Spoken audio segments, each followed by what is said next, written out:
injustice. Ladies and gentlemen. Ladies and gentlemen. Ladies and gentlemen. It's a sad day here in Twitterville. Oh, man. You know, the funny part about these pundits that get banned, you know, hey, the dude was a class A jerk. I mean, he ran around Twitter every time he had a disagreement with people, fucking lying about him, making up stories, telling people, you know, other people are drug addicts or meth heads or stuff like that. One time he threatened yours truly with a weapon. The guy's a class A asshole. He deserved it. You know, I'm a firm believer in karma. I believe karma comes around and goes around. I really do. And he finally got the karma fucking slap, and I think it's the best shit ever. So long, sucker. Leave your ass on ban, you jerk. He was a jerk. Ladies and gentlemen, make no mistake. This guy was a class A jerk. He deserved it. If you'd ever seen this guy on Scope, you'd understand. This guy's a piece of shit. You know, just because you say you're conservative doesn't mean you're a nice fucking guy. Let's put it that way. There's a lot of jerks out there. And, you know, these pundits, they like to build their platforms off, you know, shitting on other people, and their main goal is to do that most days. And that's why most of us fight back against other pundits, right? You know, it's like you have to, but when you see something like this, it makes you smile in the end. And he's one of them guys that just run around Twitter being a jerk. And I'm watching all these people. Oh, Ellie, what an injustice. I'm like, what do you mean injustice? The guy's a jerk. It's because he's a conservative doesn't mean he's a nice guy. But yeah, I've been waiting for that karma train to come rolling through. When I saw that this morning, I was like, yay. Twitter finally got one right. Don't get me wrong. There's a lot of Democratic platforms that should be taken down for their hate too, like that Bishop Talib Swan. Wow, what a guy he is. You know, what a guy he is. He's kind of crazy too. I was watching his timeline. He was melting down like crazy last night. Whoa, really? Ellie tries to groom underage? Whoa. Now, is that a fact? I've never heard of that, but Caleb, if you have information on that, you probably should tweet it out, my friend. I mean, that's a bold statement. That's a bold statement. I'm not going to repeat the rest of that, but that's a bold... He said he only tweeted he needs a reboot. Yeah. Goodbye. Goodbye. I think it's great. They should have thrown him out. I'm sure he'll be back. Not on that name, though. He gone. He gone. He out of here. He out of here. I don't know why my chat's not showing. I should check that out, too. But, you know, it goes to show, right? You know, these guys are, you know, sometimes they deserve what they get. And he deserved it. He deserved what he got. And, you know, he's got to deal with that. But life is life. It's a good Monday. It is a good Monday, man. I've been laughing with my friends all morning about the Ali, man. And watching, you know. Oh, my God. Oh, really? I didn't know that. See, retweet himself from one to another account. A lot of people do that, though, but I think it's funny.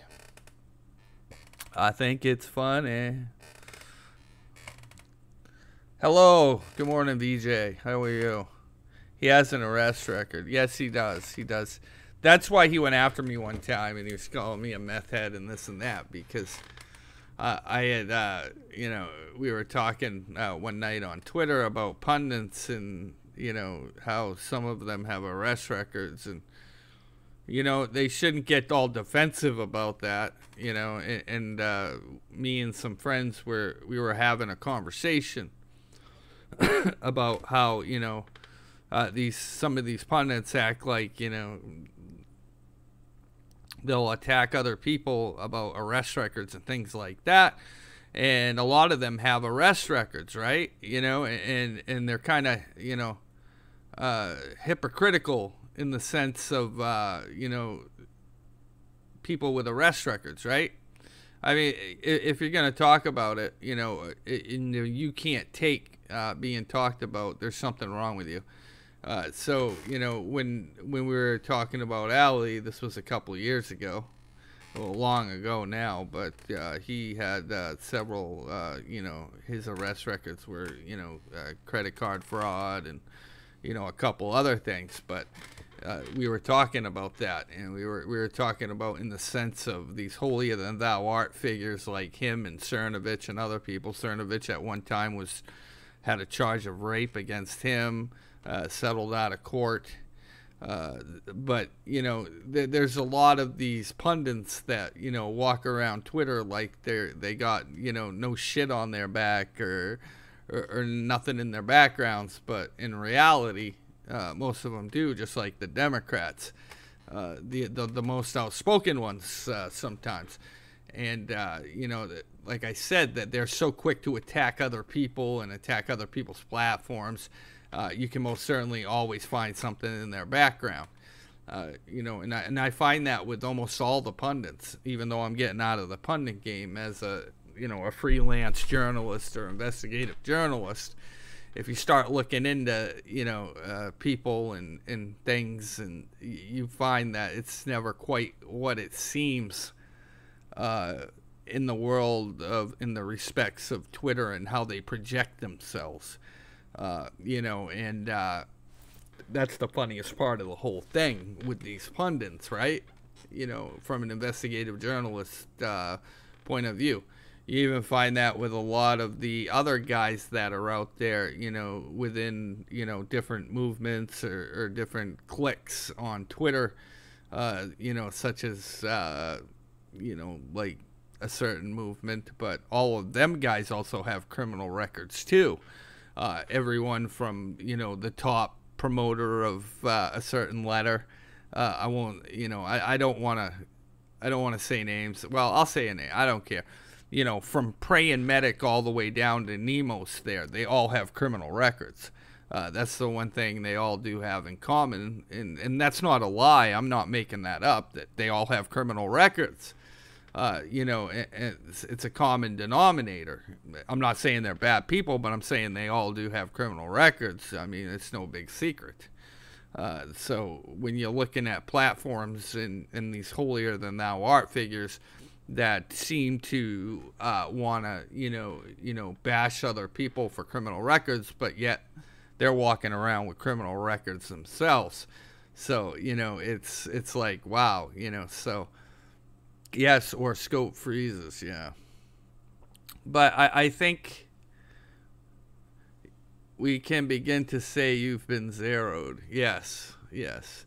So, if we're looking at platforms and honesty, maybe you should always be honest if you're going to sit here, and tell people, and shit on people with criminal records, because more than likely you probably got one too.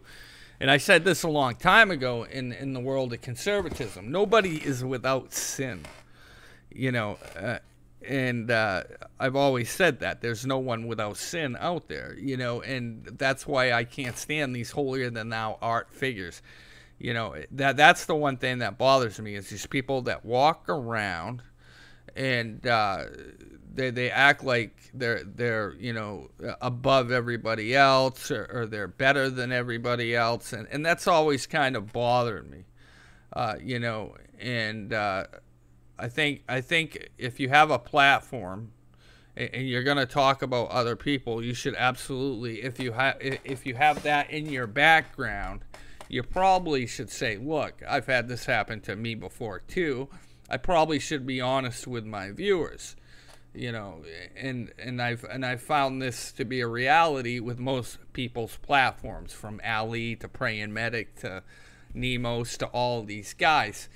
They're quick to talk about, you know, arrests and people who have been convicted, but yet they've been convicted too in the court of law. So, you know, it's like you can't throw poo and then expect not to have the poo come back at you. Like I said, you know, nobody is without sin. I've always been honest with my viewers. I've been arrested one time before in my past. I mean, it was a misdemeanor, but it's still an arrest, and I don't lie about that. I mean, I was young at one time, you know. I think a lot of people were young at one time, and they may have done something foolish.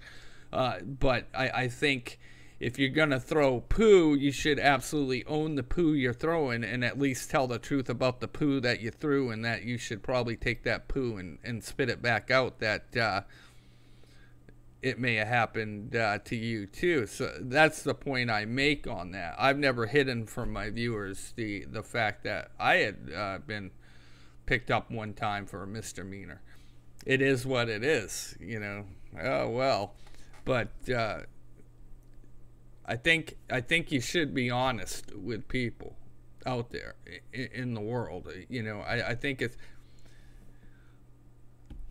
Oh yeah, he came at me hard, man. That was a hard line. I mean, this guy was making up all kinds of things about me. And if anyone knows me, I don't do drugs. I honestly, you know, 1,000 times over, I don't do drugs.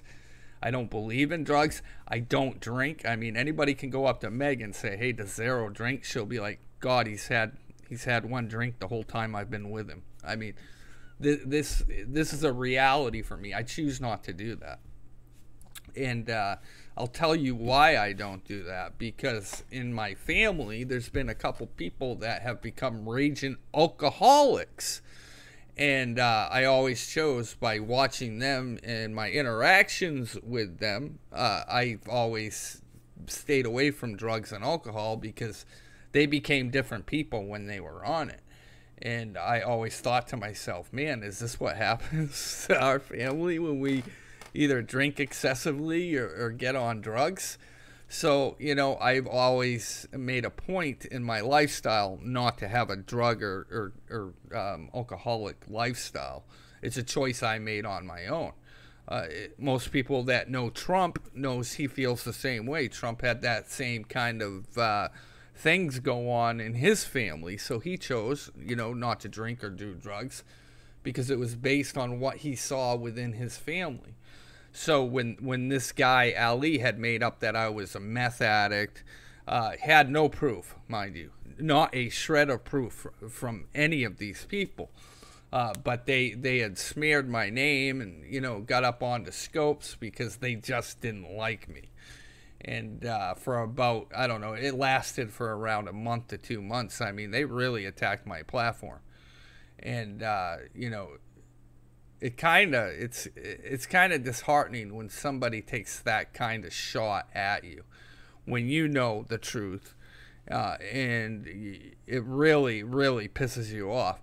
So I've never really forgiven this guy for you know the fake doxes, I mean, they were just going at it. I mean, they were pulling up other people's names with arrest records, and it was crazy, man. It was crazy. It was the craziest time. And I would laugh because, they were pulling up doxes on other people. And I'm like, that's not even me, idiot. And they just kept going and going. And this was over a year and a half ago. And at the end of it, I started toying with them. And I was like, I'm going to the FBI. Oh, yeah, well, they all worked on that together. See, that's the thing. That's what I'm talking about with these pundits. There's certain circles of pundits, and I've learned this. This is why I don't really associate with any of them anymore. You've got one side that, consists of like Ali Cernovich, the MAGA coalition, you know, all these different pundits, they're in this box over here. And then you have certain other pundits that are like YVA, other people that are connected to YVA, you know, Dilly, all them guys, they're in that box over there. And here's me in the middle, right? Because I really, you know, have gone back to just being, you know, a micro figure online, and I'm no longer associating really with any of the pundits out there. I have my personal friends like, you know, Mike Moore, who is the owner of True Pundit, and, you know, a couple other people I talk to. But, you know, like I talked to one of the journalists for Conservative Treehouse. A lot of people will be like, oh, he's mean to Conservative Treehouse. That's not true. I actually know some of their journalists. I just, you know, my interactions with people don't happen out in the open. They actually happen behind closed doors. I have many, many friends in different media outlets. I just choose. I don't have to prop myself up. I don't have to use other people's, you know, forums or you know, interactions to, you know, prop myself up. So, you know, I tend to keep my relationships with different entities, you know, everyone from like Daily Beast and other outlets who I converse with. I tend to keep, you know, under my hat because, you know, these are, you know, cordial relationships. So I keep them between me and them. But, you know, but if you watched what I did yesterday, I mean, I was quoted in the Gateway Pundit. You know, so, I mean, a lot of people look at my timeline. They look at the information I put forth when I'm doing it. I'm going back to that kind of feel, that kind of, you know, that kind of theme, that, you know, I'm an information-driven person. And it scares people when I do that. It scares people when I do that. And, you know, yesterday I did have some attacking starting on my timeline, but I ignored it. You know, there were a couple of the clicky people that came running up on my timeline. I had to throw them off, you know, kind of like the drunk guy at the bar. You got to throw them out. Yeah, thanks, Mike. But I've been quoted in, you know, I've been quoted in several places. I mean, I've been in Bloomberg. I've been in True Pundit. I've been in Gateway Pundit. I've been in, you know, so many news agencies have actually quoted, you know, my stuff. It's not the first time that this has happened. So, you know, I've always been, when I'm doing information, I've always been a go-to guy for some of my stuff. But I try to stand on my own. I mean, I've been courted by Breitbart, and I'm not kidding. I'm telling you the truth when I tell you this. Breitbart, you know, last year was in contact with me. They wanted me to meet with them in D.C. because my stuff is so good. So, you know, a lot of these, you know, outlets like Breitbart and stuff like that, they look at my timeline. They actually watch it, you know, and I didn't take the job at Breitbart because I like working for myself. And that's why I turned down the meeting with them, you know, because I didn't want to get put in a box where, you know, because this is how outlets work. Let's be real.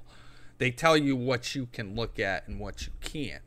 And when you get caught up in a journalist, you know, organization such as Breitbart or even CNN, Fox News, any of these guys, whether they like to admit it or not, they have bias. And they can absolutely tell you when you're doing a story, you have to kill that story. We don't care. We don't want you working on that. So that's what makes it hard when another outlet wants to court you. You know, I mean, I've had Chuck Johnson want me at one point a couple of years ago. I mean, there's always been, you know, at least one or two people circling around the drain of my hemisphere. But I choose not to do that because I don't ever want to be caught up in some, you know, outlet where you're controlled. And that's exactly what would happen. And that's why people fear me, too, is because I'm not willing to sell out to any media company. I just refuse to do that. I mean, I could absolutely, you know, write my ticket for anybody. I mean, I may seem like I'm foolish online sometimes, but that's farther from the truth. I do it because I'm bored. Because there's nothing interesting going on out there. In the last month, there really hasn't been anything interesting. When Cernovich was pulling out his hair, oh my God, that was awful. But, there hasn't been anything interesting, right? I mean, we've had immigration, we've had the wall, there's so many pundits covering it. There's so much saturated information. That's boring to me. There's only so much of that you can look at. I mean, as of latest, they had the meetings this weekend. It looks like they may be closer to a deal. They've changed the wall design. Jared Kushner, has seemed like he's paved some road ahead in the wall situation. Yeah. But, here's the deal. Cernovich at one point, I was doing an expose on Cernovich because, I was doing this expose. And I was researching Cernovich, and I always wondered, I said, what did Cernovich do before he got into politics? So I started, researching into Cernovich really hard. I was like looking into all his stuff. And I found out he had all these failed business ventures, things from like gyms to juice machines to all this other stuff. And I had started to put out the information as I was finding it on Mike Cernovich. It was nothing bad. It really wasn't anything bad. But it had upset him so much. This guy was pulling his hair out on Periscope because I was showing another side of Cernovich, which wasn't political, which he didn't want anyone to know about. He had a failed juice company. It was a juicer company. And he tried to, start this big and failed at it miserably. How he got his start was in a thing called Gamergate. And a lot of people don't know this, but I do. So there was a bunch of them during Gamergate. Gamergate was online, like activism. People were, the outrage craze was just starting. And so Mike Cernovich, the other girl there, what is her name? Cassandra Fairbanks. You had Luke O'Brien, I think his name is. You had Tim Pool. You had Weave. You had all of these guys that had started this like fake outrage kind of thing going on out there. But the funny thing is, these guys were all involved in Occupy Wall Street. A lot of people don't remember Occupy Wall Street, but during the Occupy Wall Street days, I was around for that too. That's how I know all these guys. And that's why I'm a threat to them, because they know I've been on Twitter just as long as they have. And I have seen each person evolve into something else over time. Because I was involved in online activism and things like that as well. So I was in the circles, and they know that. That's why they don't like me, because I know their deep, dark secrets. I know exactly, where they were, what they were doing, how they were doing it.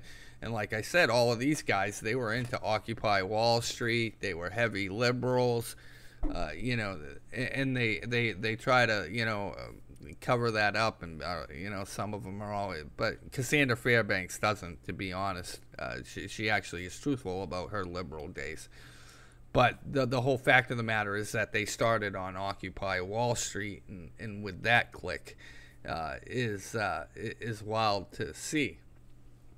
And so there's that. But Cernovich, man, one night he was so mad at me over the Jew stuff that he was absolutely. All I remember is that he had a glass of wine and he was fucking pulling his hair out on Periscope, and he was so mad.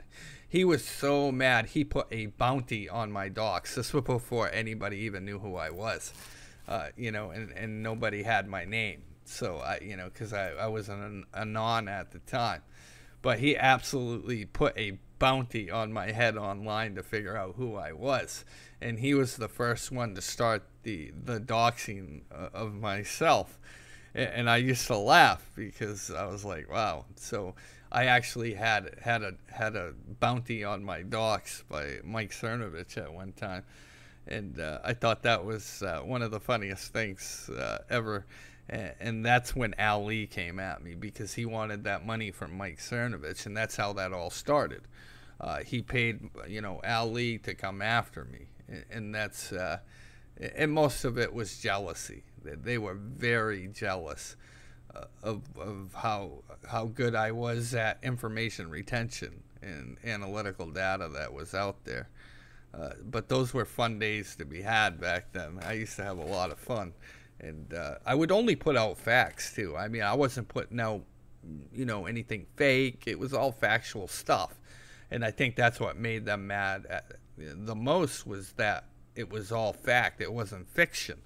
So they couldn't rebut it, and they were very angry over that because, they kept reporting my accounts, getting me banned. I mean, it was just foolish. But, as time went on, that's why when he got banned this morning, I was like, haha, karma's a bitch. Because that guy, I mean, he said a lot of things that weren't true. And he hurt my platform. He, went after, yeah, that's what I'm talking about, Mira. This guy doxes people. He's not a nice guy. That's why when I saw people, oh, Ellie's suspended. How dare they? The dude's a piece of crap doxer. All he does is dox people. And he has a little clique that he runs around with, and they dox people. He's no good. Twitter is better off without that guy. It really is. I'm all against, watching, conservatives get banned, and I'm against the censorship thing that's going on. But if anybody deserves a ban, it's that guy. That guy is very toxic.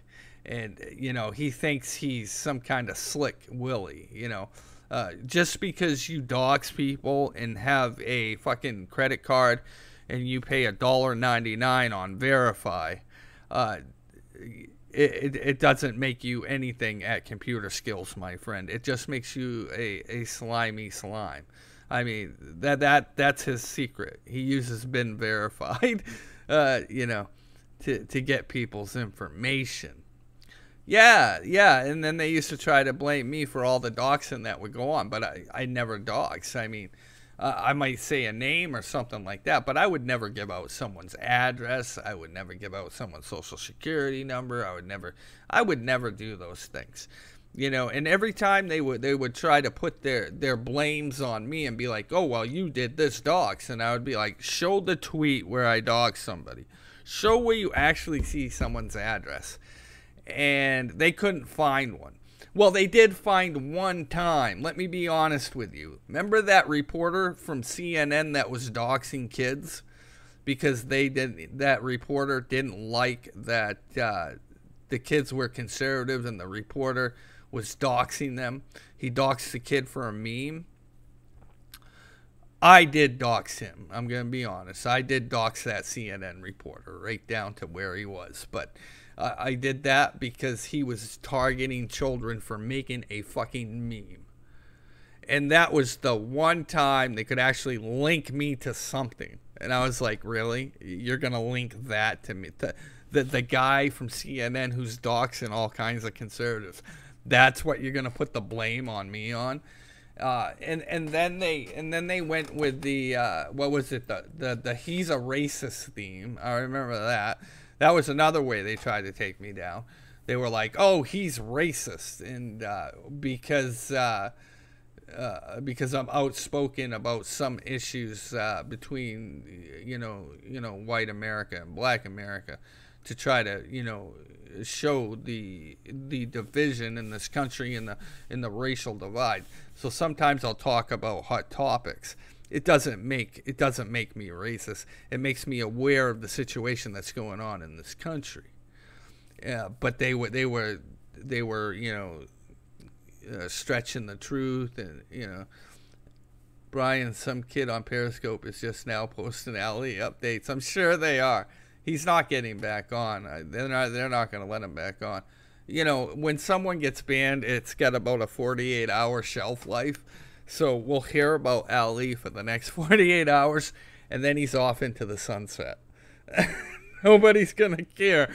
I've watched this go on with every band, right?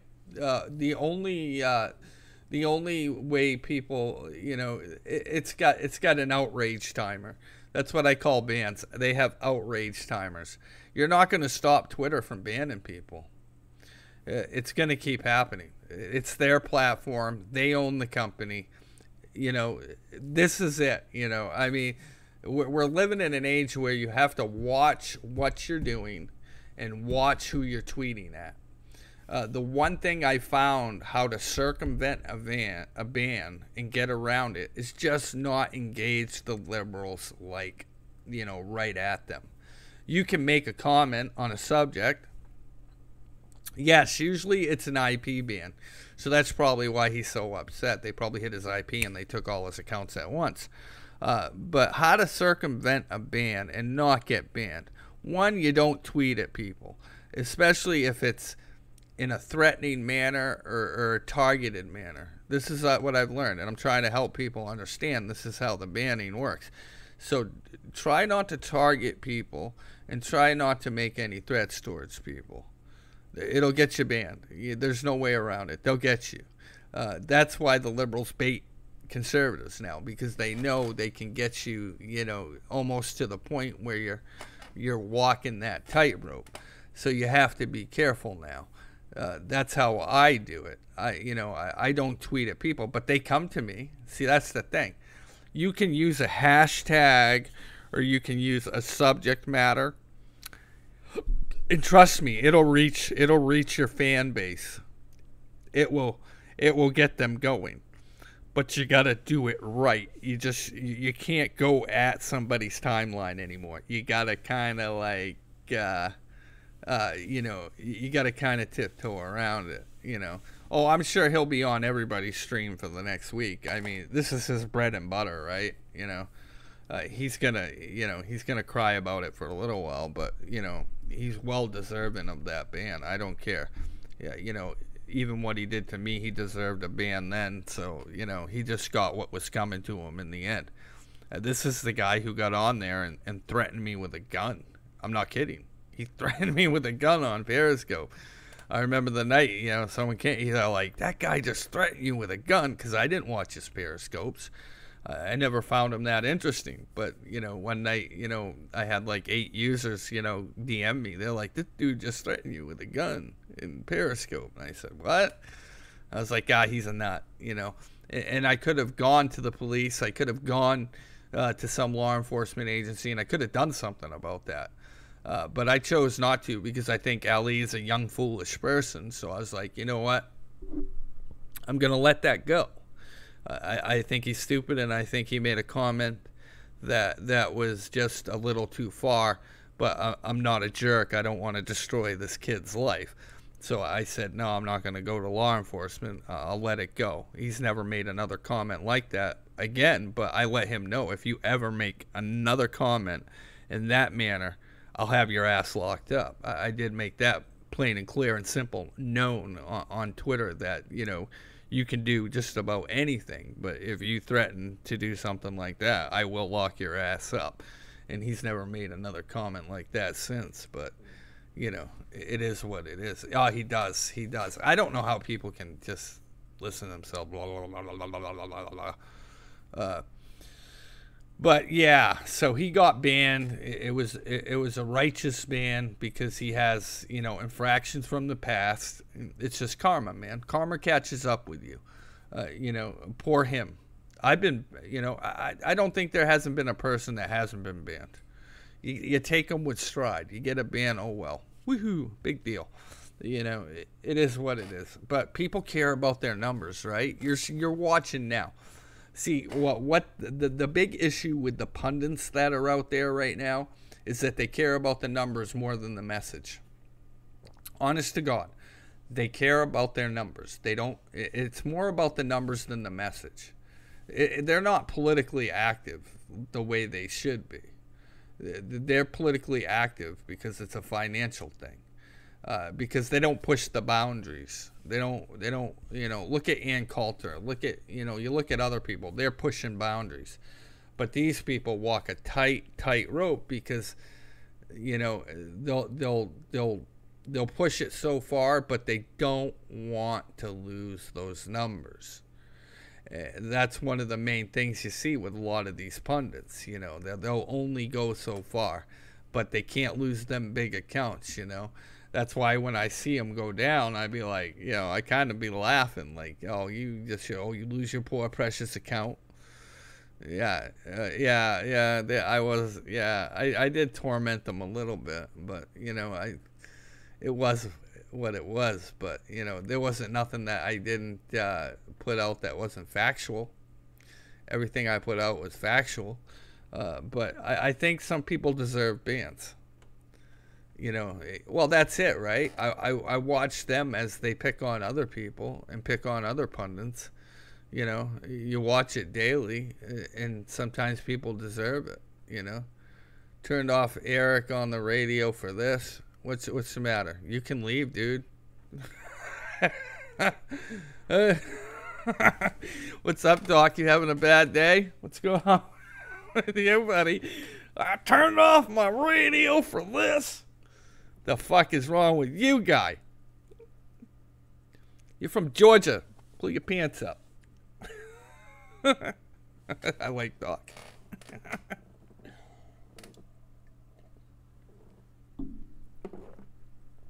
He can play one hell of a piano, I'll tell you that. He can play an awesome piano. So what's up, buddy? Nah, man, they rewire. I called Ali out on it live once. On straight air. I mean, fuck Eric.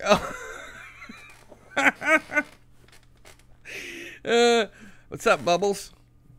Bubbles is my buddy. Bubbles. You know how long I've known Bubbles? Long time. Bubbles. How's the hubby? Bubby? Bubby and her hubby. Bubbles. Shit, I've known most of the people that come in my scopes for years, man. Crazy times. I got your back on it. Well, it is what it is, but yeah. Any questions? Why, what happened last night, Bubbles? Do tell us the story. Tell us the story, Bubs. What went on last night? Dum-da-dum. Bum-ba-bum. Getting old. Everyone good getting old. You're not old. Shit. If you're old, that means I'm old, and that ain't happening. That ain't happening, girl. No way. Awesome, did he reply? Yes, totally fine. Getting ready. All right. I don't know. Haven't seen him in a long time. So, whatever happened to, what was his name? A lot of people have left Twitter. I've noticed that. Just disappeared off Twitter. There's a lot of people. They ganged up on you like hyenas. Once people do that, it's for me. I don't like hyenas. There's a lot of hyenas out there, too. There's a lot of platforms that are like that. These people gang up on people. I don't like that either. I'm usually a bully that seeks out a bully. That's one of my major problems, right? I'll seek out other bullies at times because I like a good bully fight. So I'll seek them out sometimes because I think they deserve it. That's sometimes a problem for me too. Call in my room about a missing Christmas card. It was bizarro. Wow, that is weird. What do you want, another trip? Where you at? Get your card. What's going on? Trump trains are pretty bad at ganging up. I ignore Trump trains, man. I used to retweet Trump trains. I won't even touch them now. I just ignore them when I see them come across my timeline. I don't even go near them. There's a lot of little bully clique groups going on Twitter right now. uh, I don't really pay much attention to it anymore. I just, I try to stay out of the fray, unless it's a good friend of mine, and then I might hop in, and then I might, lend a hand. But, it's mostly spam. Some of it's Democrats, too, man. Let's be honest. I see so many Democrats with pro-Trump handles now. And they're collecting names. They're infiltrating these little chat rooms. It's crazy what's going on. We got a bunch of undercover Democrats in the Republican Party, and they build their accounts up, and they get like 50,000 followers. They take your money, and then you find out they're a Democrat. What do you think of this Brian Fraser guy who took in donations? He's from Canada. He's still got a GoFundMe going, but what do you think of, I saw the investigation into Brian Fraser, where he has been taking donations for 2 years for a fake illness. He at one time did have the illness, but it's since, what do they call it when it goes into recession or whatever. But he is still collecting donations like he's got an illness, but he doesn't have an illness. But he's collected, I think they estimated $200,000 for this illness. What do you guys think when people take money for alternative reasons than what they're saying? Now, this is what I'm talking about. Why do people do this? Remission, that's what I was thinking of. But why don't they just be honest about their platforms? This is what I've been talking about with a lot of these pundits that put out the conspiracy theories. Why can't you have an honest platform? Why do you have to sell lies or sell things that aren't true? I've never understood this with what goes on Twitter. I've never understood how people are so naive to what these guys are talking about half the time on Twitter. Like, most of the time, it's not true. I'll walk into so many scopes where in the first 10 minutes I hear more lies than I hear truths, and I'm not kidding. And then if you talk about it, they don't like it. And I hear it all the time. And I go, why do they lie? Is it to make themselves look better? Is it to make themselves, is it to sell the lie more? Or what is it? It's like, why do they do that? I mean, I would rather make less money being honest than I would want to make money being a liar. I think, I don't know, the morals, I don't know. My dad raised me where there's wrong and right, and you must always do right. And I think that America's losing that. America is losing the whole right and wrong issue.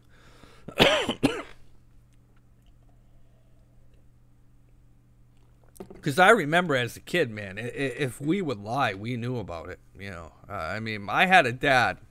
If we lied, the belt came off. I'm not going to lie. I had that kind of father. He was not one man that would mess around with lying or stealing. Or there were certain things as children we would do. And if we did it, the belt came off. He didn't beat us in the heads with belts, mind you, but the belt would come off, and let me tell you, we knew about it. And I learned a lot of lessons from that. I'm going to be honest, I got my ass beat a couple times with a belt, man, and I'm not going to lie.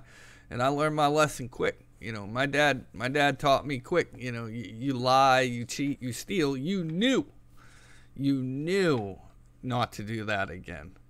You knew not to ever lie again because it was instilled in you. It was just the way it was back then. But I had that kind of dad, and it was different for us, and we didn't cause trouble. I mean, even on our days off from school, we wouldn't be inside. My dad would be like, get your ass outside and play. We used to shovel a whole pond to play hockey. And the whole neighborhood would meet at the pond. We had them kind of parents in my neighborhood. You know, we all us kids, and we weren't sitting inside. We weren't causing trouble. We were out playing hockey in the winter. You know, yeah, it's like, but what I'm talking about is just the honesty fraction on Twitter right now. Where is it, and why do people lie? I'm baffled by that part of Twitter in itself, is that how many people are unsuspected victims to so many lies that go on Twitter. You know, I don't get it, you know, and it's just amazing to watch, you know.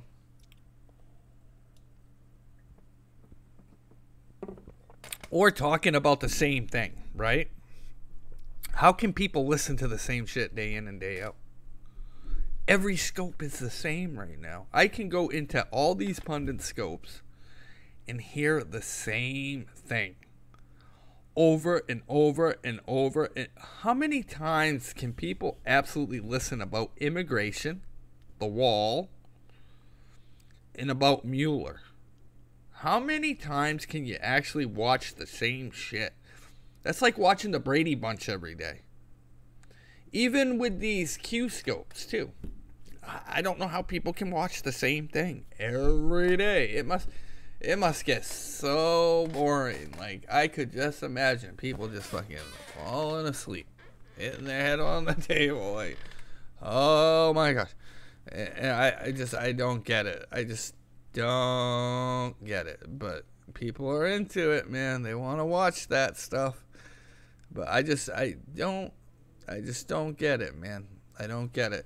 Well, you look at that poor little girl, man. Look at that GoFundMe that's going on right now. The Jasmine Barnes GoFundMe. $80,000. The parents between them have 14 felony arrests. The mother definitely in the gang world. I had a, what's PM up to? I don't know. I don't talk to him. I don't associate. I'm gonna be honest, man. I don't associate with any of that crowd. I have no use for them. If I don't believe in something, or I just, why would I want to associate with people that I don't believe in what they believe in?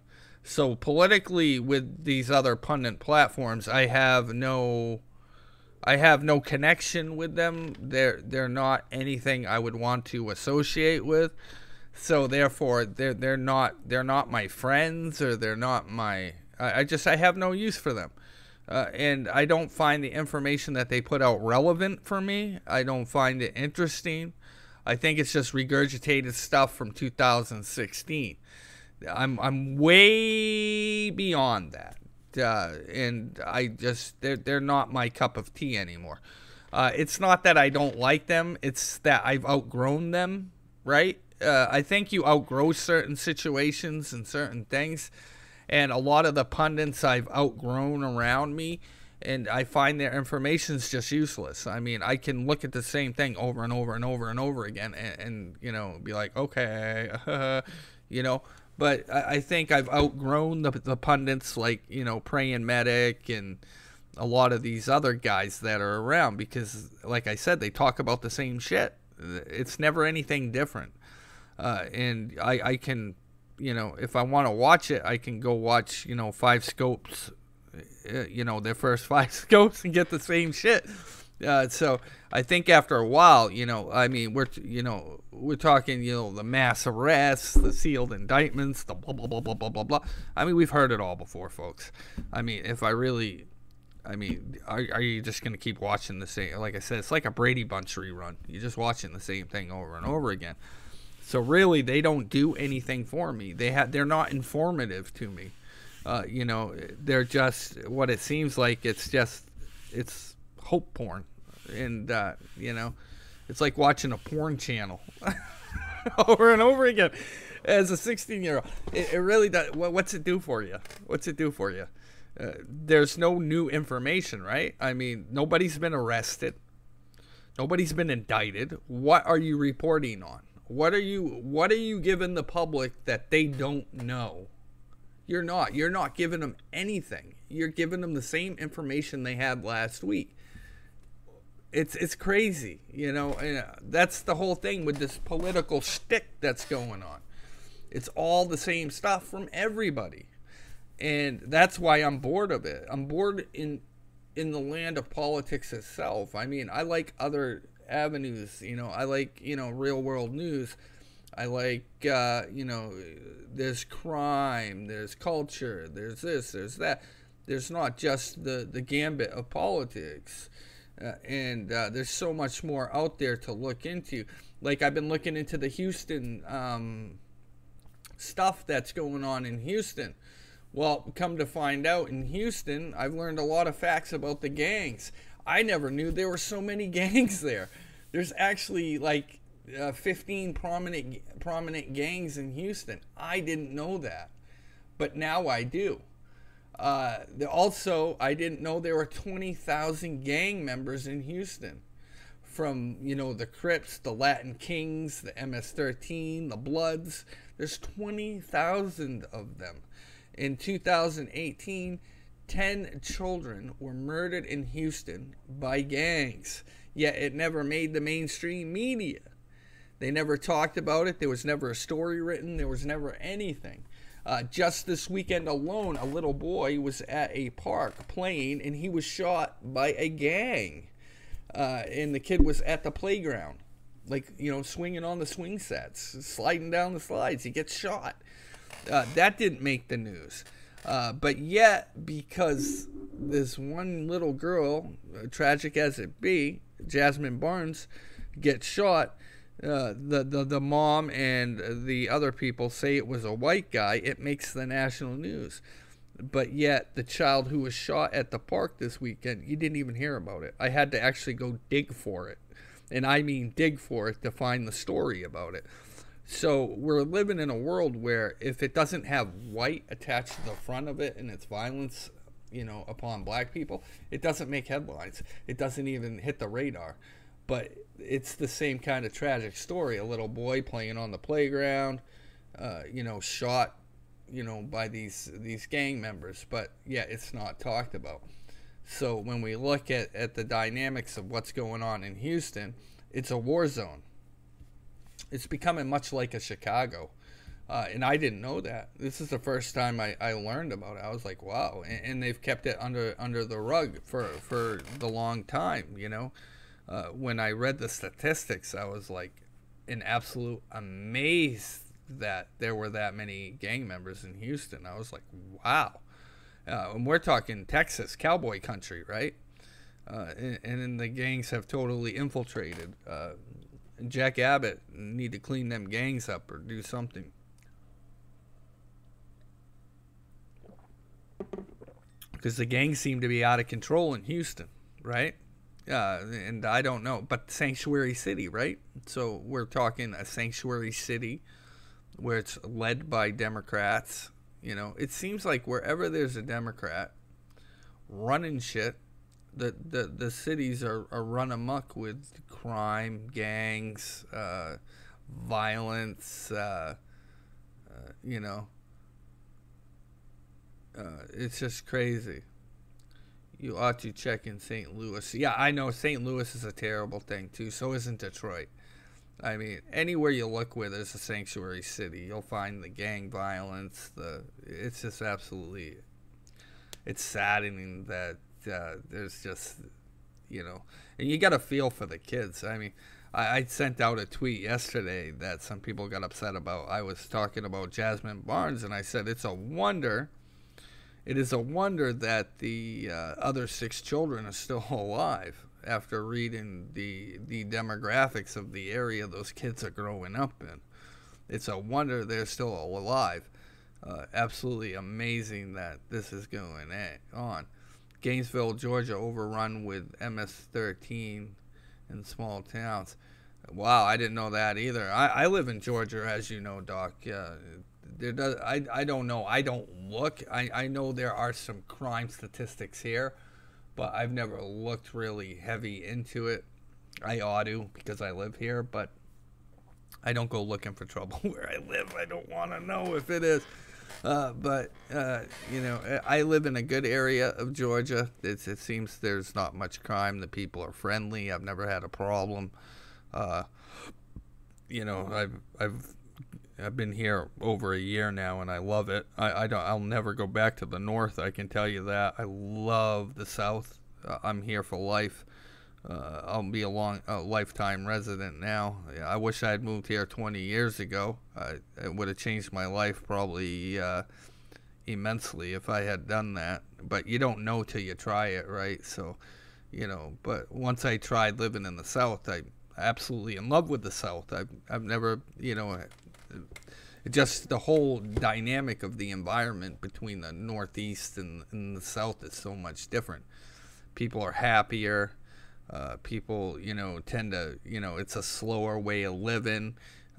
You know, it's absolutely amazing. I'm not kidding. Like, it's almost like I should have been born in Georgia because I'm that kind of person in general anyway. Not fast paced. I'm kind of a slow paced individual. And to, you know, be in this atmosphere. It's like, it's really good. And the people are friendly. I mean, a lot of people are always like, oh, them fucking rednecks down in Georgia. People are not rednecks here. They're just not. They're just normal people and friendly people. They're very nice. I mean, they'll go out of their way. They open the doors for you. They're cordial. They, you know, respectful. They'll say hi to you. They don't yell at you if you cut them off by accident.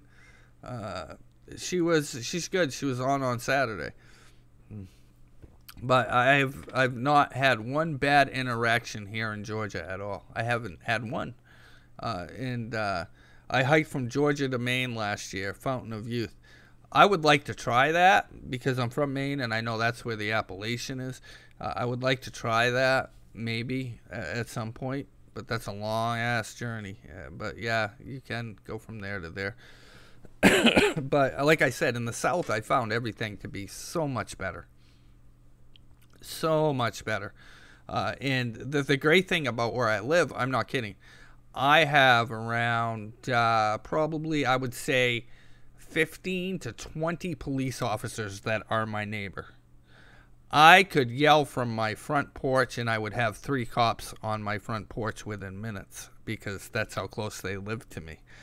So I feel absolutely safe where I live because I'm surrounded by so many cops who I see on a daily basis, which is good. I don't have any of the crime or, you know, things like that usually goes on in other places because they're all my neighbors, which is good. You know, it keeps the crime rate low if you have 3 cop cars in your parking lot every day. No, there ain't no criminals gonna come looking around if they see 3 cop cars every day in your parking lot. You know, so you know we live in one of the best areas because, like I said, when the cops are your neighbors, it's the best shit ever because you ain't gonna get no crime. So we do like that too. So that's a great thing about living here in Georgia is, you know, it's just, you know, the people are so friendly. Like I love it. I really do. I could go on about it for hours. And I love Chick-fil-A. That's my favorite food. I love Chick-fil-A. Very good food. There's a lot of food down here that I like. A lot of the Mexican food is really good too. Yeah, I've been to Tennessee. I love Tennessee too, my friend. I've been to Tennessee a few times.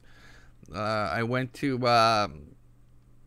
Nashville a few times. I really liked it. There's a lot of cool sites in Nashville, Tennessee. I loved Nashville. A lot of friendly people. I had a good time while I was there. I've been to Louisiana. I love Louisiana.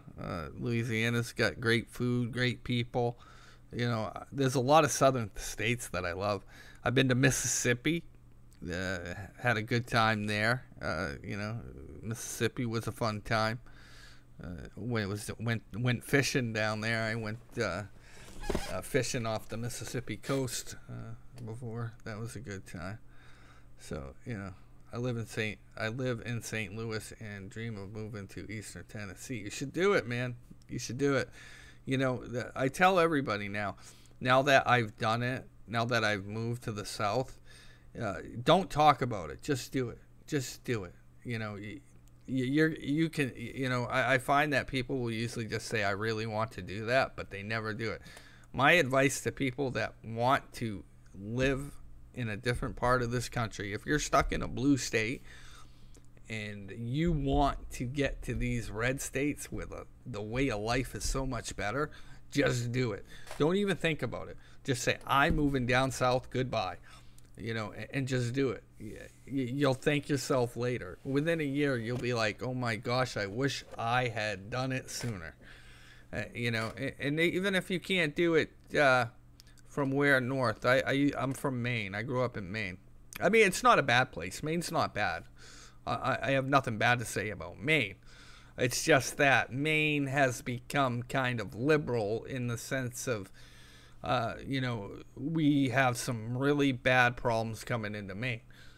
One is the drugs, heroin. It's destroyed the youth. I mean, absolutely destroyed them.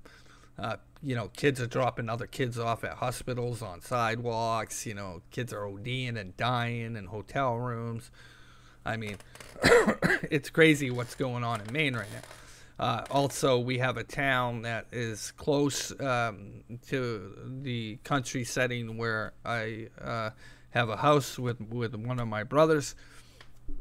There's the city. It's predominantly become Somalian American, and they have destroyed that city. It's pretty much all Muslim now. They're very ignorant. They're not cordial with the other people in the neighboring towns. They're very ignorant. They're just not good people. They start fights in the park that's near there. They have little warring tribes that go to war in this park. And they have destroyed this Franco-American city because it was a Franco-American city. It was built off the backs of French, American, Canadian Americans. And they have destroyed it, destroyed the city. I mean, that city used to be beautiful. I'm not kidding. Like, I mean, it slowly had become just a shithole. And, you know, there's a cathedral there that you would see, and it's beautiful. And that's the only thing that's left of beauty is this Catholic cathedral. That is the only pretty thing left in that city. When I would drive into the city with the friends or family, I would be like, we got to get in, get what we got to get out. We call it going to Mogadishu. I'm not kidding. Whenever we would go in that city, I'd be like, get in the truck, we're heading for Mogadishu. And my brother would start laughing, and he'd be like, you're fucking crazy. And I would be like, wait, we're gonna go down into Mogadishu. And we get to the center of the city, and I would drive down the main drag of the city, and it's all fucking, you know, my name is I'm Ali on Twitter, and the president of the National Bloggers Club. Good riddance, yes, sir. But we would drive down through there. We used to call it going to Mogadishu, man. It would be crazy. And like I said, they'd be fighting in the street, the Somalians. One of the most famous murders in the city was when a Somalian man beat a Christian man to death with a table leg in an apartment in the city. And I remember watching the news and seeing it, and I was sitting there watching it. I looked at my brother I had the house with. I said, look, fucking Mogadishu, they're beating people to death with fucking table legs. And that's when we knew it was going to shit. And that's when we started. We would keep the hunting rifle in the truck, you know, for protection. And, you know, you got to. You know, as crazy as it sounds, we go shopping, we'd have to load the rifles in the truck because you get scared, man. These people, they're violent, and you never know. So we would pack protection when we would go into the city. As crazy as that sounds, but you got to protect yourself, you know. But this is what the left wants for America. They want these shitholes that are like little Mogadishus where, you know, people don't dare to go into the city. That's what they want. That's their overall plan. As sad as it is to say, but you know, if you haven't ever been to Maine, it's a beautiful, beautiful place. The coast is just beautiful. I grew up not far from the coast, the ocean, in a little town. You know, I went to school in a little town. I rode my bike to school. You know, we had, you know, trails that went to school. I mean, it was such a rural place to grow up. You know, all the kids knew each other. We would all play hockey on a pond, you know. It was that kind of upbringing. It wasn't anything like it is today. You know, small towns are very hard to find these days with that small town home living environment. You know, my aunt and uncle owned the biggest farm in Maine. Well, one of the biggest farms, you know, in the town. It's still there to this day. But you know, we our whole family, I mean, we came from that town, right? You know, my aunts, my uncles, we all, that's where we were from, you know. So, you know, everybody had businesses. My uncle, he you know, he had a construction business. My father, he worked for the city, you know, bus department, you know. Just my whole family, the whole town, you know, they worked for the town. It's not like that anymore. It's not like that. It's not like it used to be. In these small towns where the actual people who lived in the town ran the town. Now you look at towns, it's people outside of the town that run the fucking towns. They don't even live there. They show up. They come from outside areas to run your town. You know, it's like, wow. And I see that going on a lot in America. People from outside run your shit. How is that? You know, I watched it go on in a small town I lived in Maine, where it was a beach community. The out-of-staters were coming in and they were buying all the real estate. And then they were starting to get to the point where they had more say than the people that would live in the town all year long. These people would only come for like a month a year. But because they were buying up the real estate, it's like they had more say than the town that lived, the townspeople that lived there. They weren't there in the winter. They didn't have to plow the roads. They didn't have to, you know, take care of the place when they're gone. But they had more say than the people that, you know, had to take care of this place when they're gone. Absolutely amazing. We'd have arguments at town hall meetings about, you know, what the hell, you're not even here. Why should you have a say in this? Just come in the summer and shut up. But so we would definitely have these huge debates at town hall meetings, and then they would propose stupid taxes on the townspeople while they weren't, you know, they weren't there for more than a month a year, but they wanted us to pay all these different taxes, and we'd be like, what the fuck are you talking about, man? What do you mean you want us to pay these taxes? You're not going to be here. What do you care? You know, and they were starting to shut down rights of way to the beach. You know, and oh man, it was so many feuds going on in that beach town. Like at one point, one of the out-of-staters had bought the only area where it was actually legal to go onto the beach, and they were trying to shut it down and block access to the rest of the town to the beach. You know, this is the kind of jerks that come in from out of state. You know, they'll try to shut every beautiful resource off from the people that actually live there. It's absolutely, you'd be flabbergasted to watch the shit that goes on in small towns. It's the craziest shit you'll ever hear, you know. Like they'll just try to take away everything in sight. It's almost amazing to watch. That's what's gone on along the whole Maine coast. I mean, even fishermen are hurting. You know, fishermen can only fish in certain areas. They can only catch certain things. They can only do things in a certain time of year, and more restrictions because of the environmentalists and the global activists and this and that. They have destroyed the way of life for lobstermen and fishermen in Maine who, you know, their whole livelihood depends on fishing, and now they can only fish so many weeks out of the year. And then they're out of work the rest of the year. So they're only allowed to make so much money and fish so much fish. You know, this is the shit that's gone on in Maine. That's how they've destroyed the whole economy. Same way with the wood industry. Maine was one of the biggest suppliers of wood, logging, and they destroyed that too. They said that Maine could only cut down so many trees and could only do this and could only do that. And then they shut all the paper mills down, and the paper mills are gone, and you know, people are all out of work. But Maine used to be the #1 paper supplier on the northeast coast. That's gone now too. Maine used to have a really thriving economy, especially when it came to production of paper, production of wood products, production of fishing. You know, it used to be #1.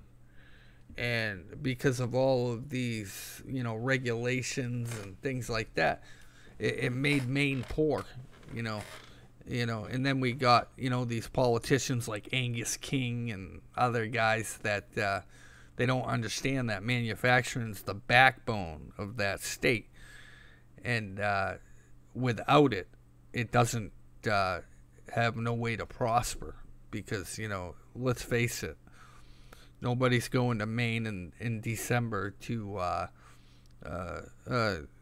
hang out or go on vacation. It's cold as hell, man. You'll be in 5 feet of snow wishing you weren't there if you're not from there. But yeah, they got to cut away with the regulations. It's killing states. It's killing the way of life. And, you know, here's my gripe about global warming environmentalists. China's not going to follow the rules. None of these other countries are going to follow the rules. We're not... Anything that they say that will change global warming, they're lying, because the rest of the world's not going to follow suit. It doesn't matter. It does not matter. The only thing we're doing is hurting ourselves economically by doing this. The other countries don't care. Just because we don't do something doesn't mean the other 10 countries aren't going to do it. They actually are going to do it, and they're going to open up their manufacturing there. And we're going to be left behind without money in our pockets. That's the one thing that they don't get. I've never understood that with the whole environmental and, you know, all that stuff. If it's not us doing it, I mean, I'm not saying pollute streams and you know, kill people with toxins, but what I am saying is, you know, you don't have to ban fishing so that the fishermen go broke. And you don't have to tell people they can't cut down a tree, because let me tell you something, you can replant trees. They're lying. Canada does it all the time. Canada will cut whole sections of forest down, and then they'll replant the trees. Does it take 10 to 15 years for those trees to start growing back real good? Yeah. That's how it works, man. That's how it works. That's how wood grows. You know? So when they say, oh, we're cutting all the forest down, it doesn't cost much to replant a tree. You can actually plant 1,000 trees from one tree if you cut it down in the right season. So they lie. I love how they lie about it. Like, oh, another tree can't grow. You can get 1,000 trees from one tree. Do the math. I mean, you can replant that shit real quick. It's not hard, man. And it doesn't take a lot to plant a tree, by the way. All you have to do is shove an acorn in the ground. I'm not kidding. That's all you have to do. Take an acorn and go, or even a pine cone. You know what I'm saying? They lie through their teeth, man. It's the funniest shit to hear them lie about trees. I'm like, dude, I've grown more trees than I can count, and that's just from doing it as a kid, fucking around to watch it grow. You know? Yeah, it's just a slow growing crop. That's all it is. Yeah, correct. You know, I don't know how many trees I planted as a kid from acorns, messing around, and they all grew. You know, they all grew. There's never been an acorn I haven't thumped into the ground that didn't grow into a tree. You know, it doesn't mean I let it grow, but I saw the green sprout pop up after a couple weeks, man. You know, it's like, come on, get out of here. You can plant them trees back. You know, but it's these do-goodies. It's like when Obama was taking away giving away the national parks and stuff. We built the economy and pay for their junk. Yeah, that's it. Yeah, that's what we did with China. That's why China's so rich, man. All the companies went to China. Then not only did they go to China, We then bought all the products from those companies that went to China. So those companies got rich off us buying the shit, and they didn't even produce it here. How good is that for us? Like, we screwed ourselves. You can thank Walmart's kids for that. That they're part of the problem. Sam Walton would turn over in his grave if he'd known what his children were gonna do with that company. He would be turning, because that was the one thing Walmart, when it first started, right, by Sam Walton. He prided himself in American-made products.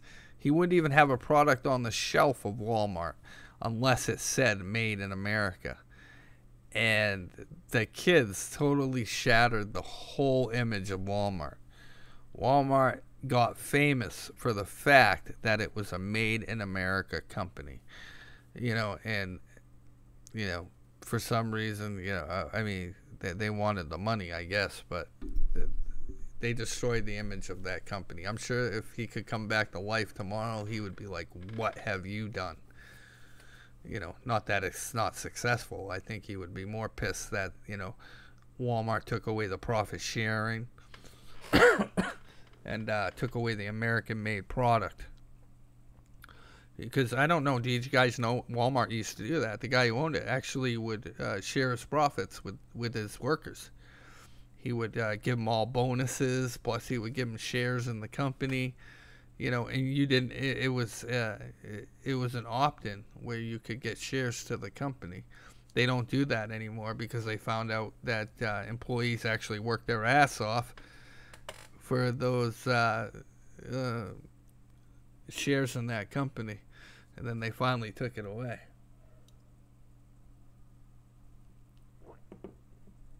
How did Ali get banned? Because he's an asshole. Ali's an asshole, dude. It couldn't happen to a better guy. He's a jerk. It's kind of a celebration today. That's not the Walmart of today. No. Walmart's nothing like it used to be. Nothing like it used to be, man. Nothing like it used to be.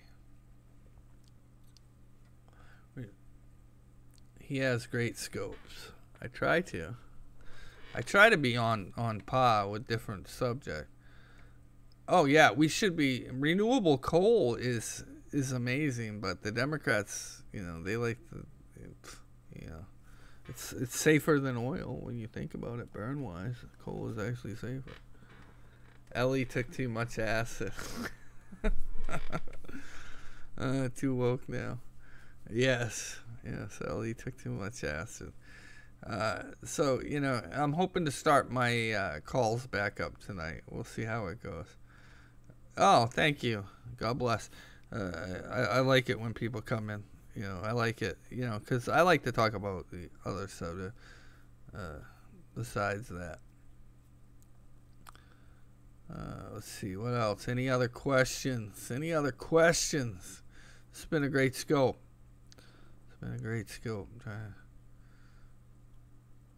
But Ali was a jerk.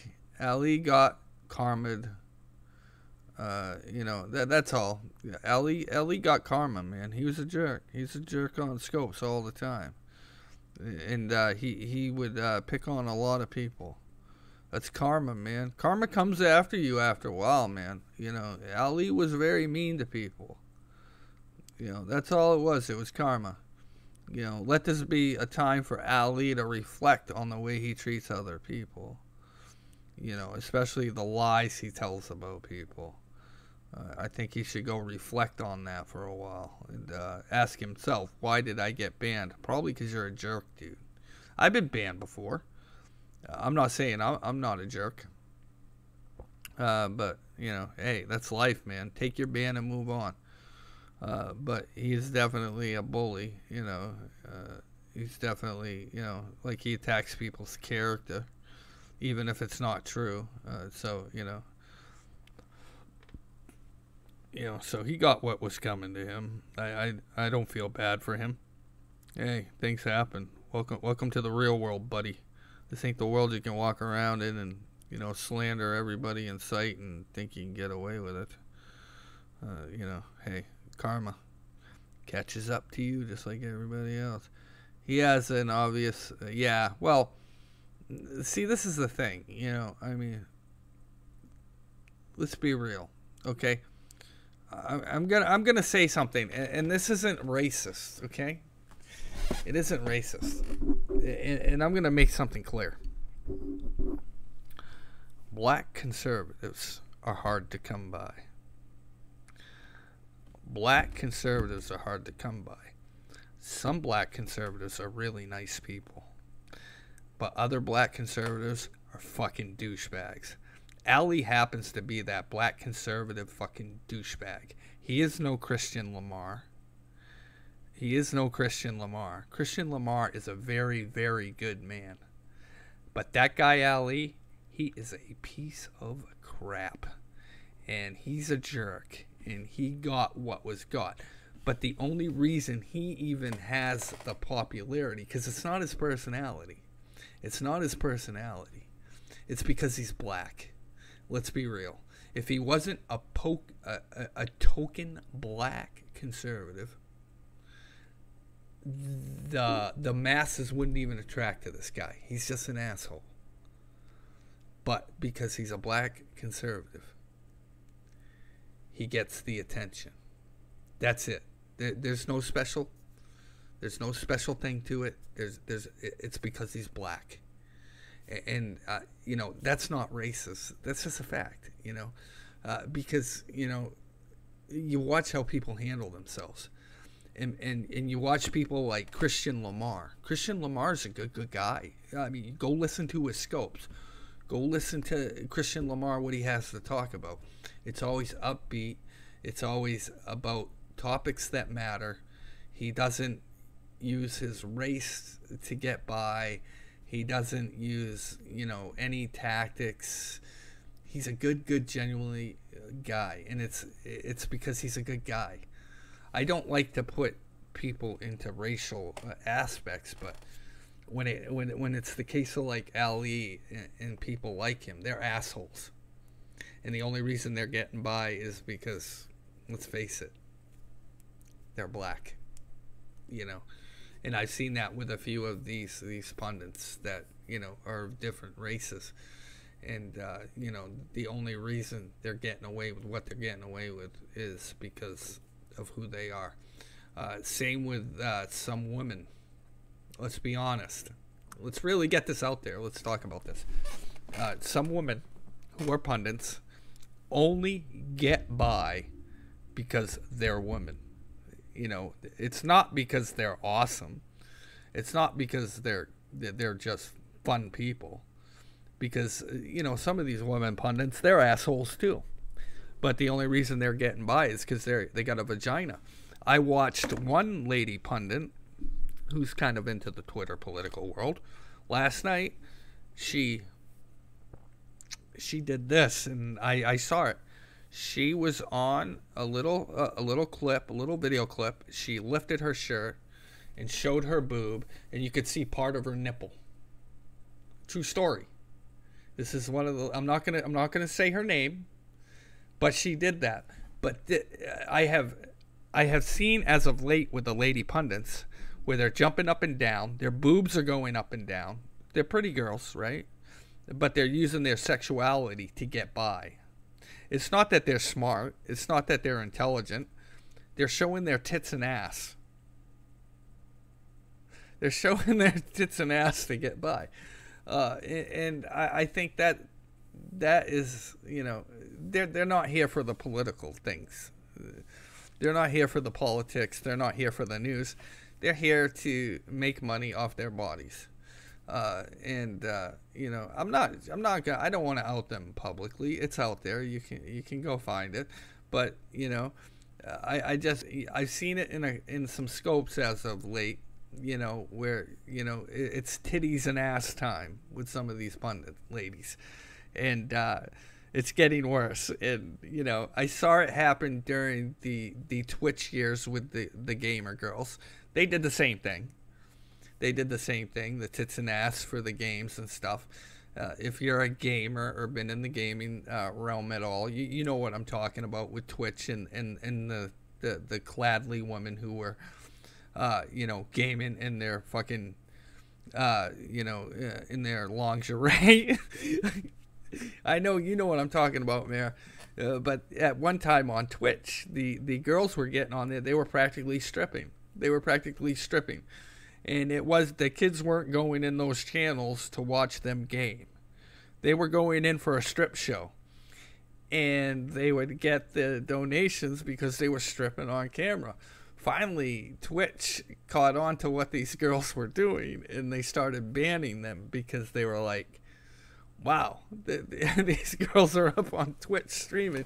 Although they're playing Counter-Strike, they're actually taking their bras off on the stream. So, I'm seeing that a lot in the political world now, too. It's not that I don't have a problem with it, but I just say, hey, man, it's going on. I mean, like last night when I saw that, I mean, if you're showing part of your nipple, I mean, well, what does that mean? I get why you're doing it. You want people to follow you, and it's the sexuality end of things. And let's face it, let's do a fact here. Conservatives equal men usually between the ages of 30 and 50. And, demographic-wise, if you show a titty to a male between 30 and 50-year-old, they're going to look at it. And they're probably going to follow you to look at your titty. So that's probably why you're doing it. And I'm just saying. That's why they're looking at you. And, if you're bouncing up and down and you're a chick on scope, you know why you're bouncing up and down. It's so your boobs are flopping up and down, so you're getting the boys excited.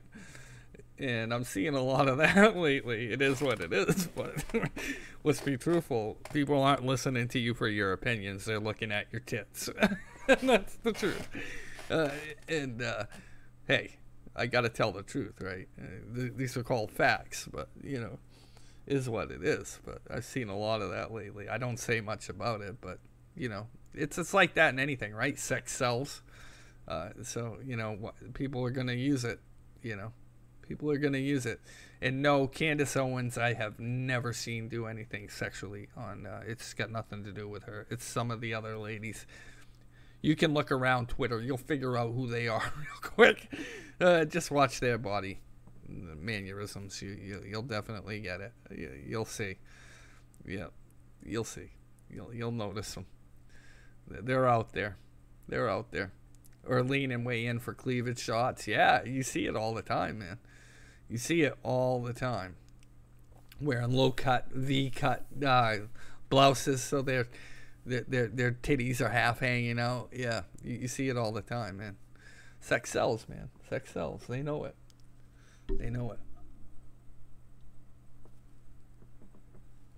But the boys aren't listening to them for their mind. That's for sure. That's not what they're listening to them for. That's what makes Ocasio so special, right? Think about it. The picture of her dancing. It's very sensual. Of course it's going to attract the guys. It is what it is. Sex sells. That's why Ocasio's so popular. A lot of people's like, no, she's ugly. She's not ugly. She's a very attractive girl, and she knows it. And that's how she's getting won over on Twitter. People don't realize this girl is a very, very smart girl. AOC is very smart. A lot of people are underestimating this girl. She's good at her game. She is good at her game. And I keep telling people who are attacking her, I'll see it on my timeline. I'll be like, why are you doing that, man? You're giving her what she wants, man. She winning. And, people get upset. But, she is, let's be honest. To the young average male, she is a cute girl. I mean, you got to think of it between the ages of 18 and 25. The boys are drooling over her. Maybe not to you because you're older, but to the younger crowd, yeah, she's a very beautiful girl, and they know that, and that makes her popular. When she dances and twirls around, it's not for you or I. It's not to piss us off. It's for the younger crowd. She's making herself popular with the young guys. She wants that young white male vote, and she knows she can get it by doing these little dances and acting cute. It's part of her image, you know, and you got to understand where it comes from. She ain't stupid. She ain't stupid. You know, you got to look at it from a male perspective of what you're seeing and what her dynamic is. And I follow her because I find her A, interesting, and B, I want to see what makes her tick. You know, I think people underestimate the other side, and they don't actually study the other side enough. I don't attack the other side per se, especially when they're in office, because you're not going to learn, you're not going to grow, right? So you've got to study them. You got to study their political viewpoints. You've a person like Ocasio. You cannot go after her looks. You cannot go after the way she dances. You cannot go after the way she handles herself. You have to find actual political views that she has that aren't in the typical manner of Republicans. You have to actually beat her on an intellectual level. That's what I'm talking about. You cannot insult her looks. You cannot insult the way she, you know, her physical features, things like that. She's going to beat you out every time. You've got to keep on, you know, with her, it's intellectual. It's intellectual or just ignore. You know, you make her more popular. And that's what happened with that dance thing. She knew. She knew. You know, she knew as soon as that came out, she won that argument. Like, she was... And did you see how the mainstream media propped her up? I mean, they were like, conservatives go nuts over cute girl dancing. You know, that story wrote itself. I knew about that dancing video a long time ago. It's not like I had not just seen it. I seen that a year ago. I'm like, why is it popular now? Well, because you know, one conservative outlet screwed up and decided to make it a thing, and it kind of backfired. So, you know, these conservative outlets, they got to be careful with this girl because people find her cute and funny. And when you got a politician out there that the crowd thinks is cute and funny, if you attack that cuteness or funniness, they're going to get you every time. So you have to handle it in a different manner where you go after it intellectually. What are her views? What are, you know, the legislation that she wants to push?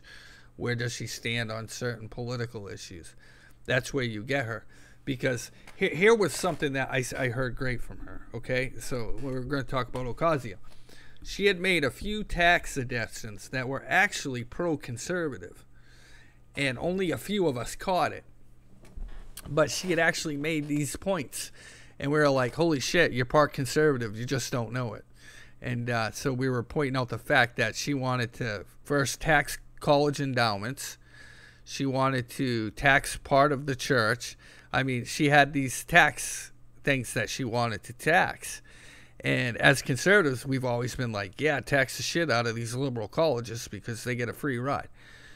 You know, so I was like, damn, you know, so, you know, I pointed that out and I said, look, I was like, you're part conservative. So you got to learn to take her views and turn them around. If you see her, you know, talking about a subject that actually is conservative in the eyes of a conservative viewpoint, that's where you point it out. That's how you attack that narrative. That's how you get under the skin, because that's where you're going to do the most damage. Attacking her looks and cuteness aren't going to do it, but pointing out the fact that she agrees with certain Republican topics, that does way, way more to credibly putting a dent in that armor that she has, right? That's a valid argument. That's a valid approach, you know. So I think people need to learn to navigate the Ocasio waters, because she's going to be popular. She's not going anywhere. I'm telling you right now, this girl is in it for a while. She is not going anywhere. She may even be a career politician. She sits in one of the most liberal districts. I do not see her going. I just don't. I think she's in it for the long run. I think she'll probably be a career politician. So if you think that Ocasio's going anywhere, I'm sadly mistaken to tell you. That girl is there. She is there. And she's not leaving anytime soon. So I think people better get used to hearing her name, get used to, hearing what she has to say.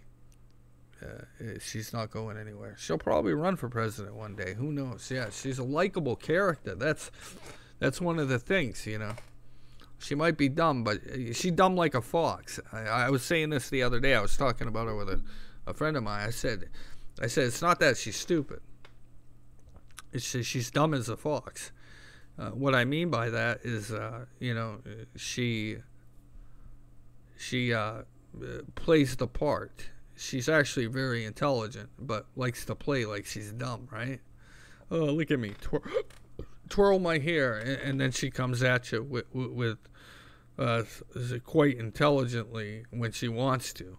Just like when she said that vote Republican, remember that? I think she did that on purpose. And when everybody made her go viral, remember when she did that with Bernie Sanders in that video? I believe she did that on purpose. She pulled a Trump move there. Now that you go back and you look at the video and you look at how she put it out there, all bubbly, and it trended from the Republican side. Remember that? I think that was a good tactical move by her, because she got Fox News to put her on their channel. And she got CNN was already bankrolling her and all these MSM outlets, but she even got Fox News to put her on the air. That's genius, because remember, she didn't have the big endorsements in her race. The other runner for the Democrats did at the point during that race. So I think she knew how to viral market herself. I think when she made that comment about vote Republican, I think it was on purpose so that we would go ahead and elevate her campaign. And that's exactly what we did, right? As soon as that video came out, how many people retweeted, reposted, or rehashed that video? It went viral. I mean, everybody was putting it up. Everybody was editing it. Everybody was putting a spin on it, and I think when you really look back at it, it was done purposely, because she knew that people would put her face everywhere. Oh, look, here's the girl that says she's a Democrat but told everybody to vote Republican. Who am I? Bill Clinton. It's crazy that how many people did that. How many people actually boosted her up. And look at her. She's one of the most talked about politicians on Twitter, besides Donald Trump. Ocasio is one of the most talked about. She's probably just as popular as Ted Cruz and Lindsey Graham right now. She's up there. I think she's more popular than Pelosi. I think she's more popular right now than Pelosi and these other ones. So she's definitely a top contender. That's what that other lady was trying to do, Tlaib, or whatever her name is. She tried the same thing, but hers didn't come off too good. She came off kind of stupid. But I think, hey, taking a sick day today. Ginsburg is taking a sick day today. Huh. Well, Ginsburg might be sicker than people think. I don't see Ginsburg lasting another year on the Supreme Court. I'm going to be honest. I think she's getting sick. I think that, like I said, she's had cancer removed from, her lungs. That's never a good sign. She also had the tumor on her neck. So, I think Ginsburg is probably very sick, but like McCain, they're not telling anybody. If I'm correct on what I'm thinking with Ginsburg, I don't think she has much time left in the Supreme Court.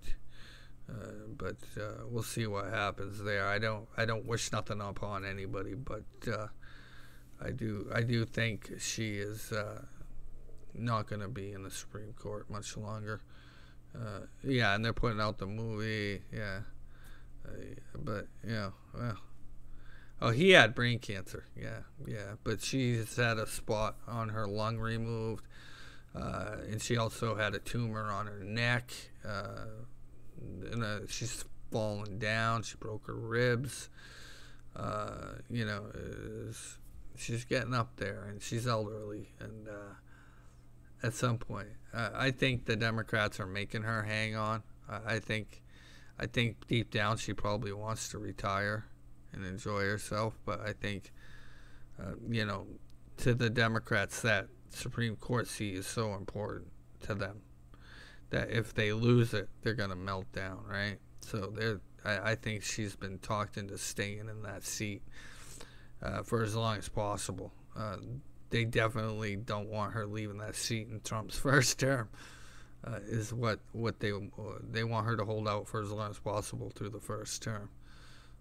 And I think you'll see her go at the second term if she's still alive. But they don't want her giving that up. They just don't want her to give that up, which is surprising. But it is what it is. But anyway, I want you guys to have a beautiful day. I'm out of here. I've been scoping for over an hour, and I'll be back tonight. I have to make some calls now. I want you guys to have a blissful afternoon, and we will talk again soon.